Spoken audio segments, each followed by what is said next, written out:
अस्सलाम वालेकुम friends. Drama series कलंक की आने वाली एपिसोड लास्ट एपिसोड होगी और इस एपिसोड में हम देखेंगे कि दुरैया हमेशा की तरह एक बार फिर सारा को इमोशनली ब्लैकमेल करके कहती है कि जहाँ तुमने मेरे ऊपर इतने एहसानात किए हैं वहाँ एक आखिरी एहसान और कर दो और मेरा इल्ज़ाम अपने सर ले लो ताकि मेरी शादीशुदा ज़िंदगी बच जाए।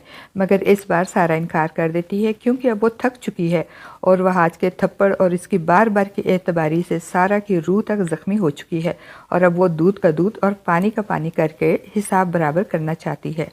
और फिर जब वह आज शाहरुख से वो यूएसबी लेकर आता है और सारा को इल्ज़ाम देते हुए उसे और उसकी माँ को हाथ जोड़कर घर से निकलने को कहता है तो सारा कहती है कि हम घर छोड़कर चले जाएंगे मगर आप सबको वो वीडियोस दिखाने के बाद। और फिर सारा वो यूएसबी टीवी में लगाकर सब घर वालों को दुरैया का घनावना चेहरा दिखाती है और दुरैया की माँ जिसने सारी उम्र सारा की किरदार कशी की थी अब अपनी बेटी की करतूत देखती है तो गश खाकर गिर जाती है और बेहोश हो जाती है।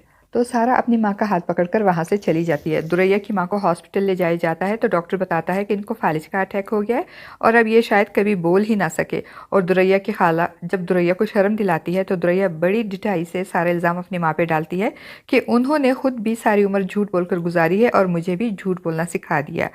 दुरैया को अपनी इतनी संगीन गलती बल्कि गुनाह करने के बावजूद उसका एहसास नहीं होता और ऐसे वक्त में भी वो सारा पे लगे इल्ज़ामात नहीं भूलती बल्कि सारा पे लगे इल्ज़ाम और उसकी तस्वीरों का हवाला देते हुए कहती है जब सारा की गलती को आप लोगों ने माफ़ किया तो मुझे क्यों माफ़ नहीं करते आप लोग। और फिर जब इसकी माँ को होश आ जाता है तो वो उसके सामने भी यही बातें दोहराएगी कि मैंने जो कुछ भी किया वो सब आपकी बेजा रोक टोक और पाबंदियों की वजह से किया। वो अपनी हर गलती और गुनाह का जिम्मेदार अपनी माँ को ठहराती है और फ्रेंड्स इसी को तो मकाफात अमल कहते हैं। दुरैया और उसकी माँ शाहाना भी मकाफात अमल का शिकार हो जाती हैं और अपने भयानक अंजाम को पहुँच जाती हैं। दूसरी तरफ सारा और उसकी अम्मी अपना सामान पैक करके जाने की तैयारी करती हैं तो वहाँ जिसको सारा ने कहा था कि मैं तुम्हें थप्पड़ तो नहीं मारूंगी मगर इस थप्पड़ का जवाब ज़रूर दूंगी और अब दुरैया की असलियत जानकर वह आज को अपने थप्पड़ का जवाब सूद समेत मिल चुका है। वो घर वापस आकर सारा और उसकी अम्मी से हाथ जोड़कर माफ़ी मांगेगा और उनके सामने रोते और गिड़गिड़ाते हुए कहेगा कि आप लोग मुझे माफ़ कर दें और इस घर से ना जाएं।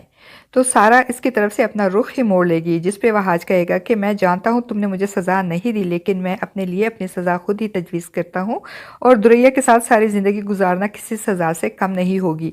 मैं जब जब उसे देखूंगा तो मुझे एहसास होगा कि मैंने एक बाकिरदार और पारसा लड़की के किरदार पर यकीन नहीं किया और अब दुरैया जैसी बदकिरदार लड़की के साथ सारी ज़िंदगी गुजारते हुए मैं खुद को अजियत और सज़ा दूंगा। वह आज हाथ जोड़कर सारा की अम्मी से कहता है कि मैं अब सारा को वो सारी खुशियां देना चाहता हूं जो मैं पहले नहीं दे सका। मैं सारा से शादी करना चाहता हूं। वह आज की बात सुनकर सारा कहती है कि जब तुम्हारे पास दो ऑप्शन थे तो तुमने मुझे छोड़कर दुरैया को मुंतखब किया। आज मेरे पास भी दो ऑप्शन है, तुम और सर दानियाल। अब तुम ही बताओ मैं किसका इंतखाब करूं। और सारा की बात सुनकर वह आज के पास कुछ भी कहने को नहीं बचेगा और उसे सारा का जवाब मिल जाएगा। और दानियाल को भी तो सारा के जवाब का बेसब्री से इंतज़ार होगा और वो नेक्स्ट डे जब सारा ऑफिस आएगी तो उसके पास जाकर उससे कहेगा कि मैंने आपको शादी के लिए प्रपोज़ किया था और आपने मुझे अभी तक कोई जवाब नहीं दिया। आज मैं फिर आपसे वही सवाल कर रहा हूँ, आप बताएं कि आप मुझसे शादी करेंगी। और फ्रेंड्स यकीनन सारा का जवाब हाँ में ही होगा क्योंकि दानियाल ने उस वक्त सारा पे और उसके किरदार पर यकीन किया, एतबार किया जब उसके चाहने वाले और चाहत का दम भरने वाले वहाज और उसके घर वालों ने उसे बेयकीन और बेएतबार किया। तो फिर भला सारा दानियाल की इज्जत और उसके एतबार का जवाब हाँ में क्यों नहीं देगी।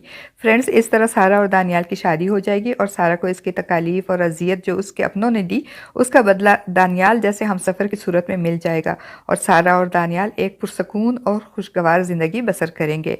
दानियाल जो कि अपनी माँ को बहुत मिस करता है और सारा की अम्मी को अपने साथ घर ले जाएगा और अपनी माँ की तरह उनको इज्जत देगा, जबकि दूसरी तरफ वहाज को अपनी मोहब्बत की नाकदरी और बेतबारी की सज़ा दुरैया के साथ सारी ज़िंदगी गुजार कर मिलेगी क्योंकि उसने सारा को ये कहकर ठुकराया था कि उसे सारा का कलंक बर्दाश्त नहीं होगा और अब दुरैया के कलंक के साथ उसे सारी ज़िंदगी गुजरनी पड़ेगी। फ्रेंड्स आपको इस ड्रामे की एंडिंग कैसी लगी? कमेंट बॉक्स में अपनी राय का इजहार ज़रूर कीजिएगा।